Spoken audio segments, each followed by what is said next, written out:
comme léegi rek da ngay xëy rek ne leen nit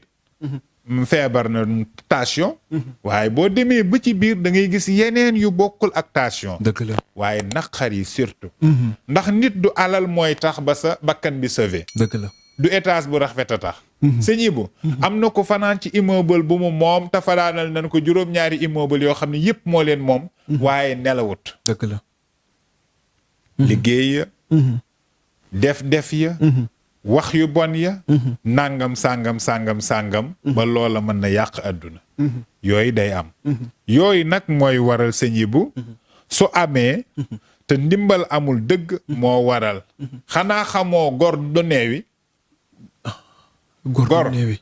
gor heure boo gisee muy jeex rek feebar na dëgg la waaye lan la feebar boo déggee mag ñi ni gor du neewi rek mooy boo neewee rek yaa ngi ci dee dëgg la de gor du neewi wallaay dëgg la waaw gor du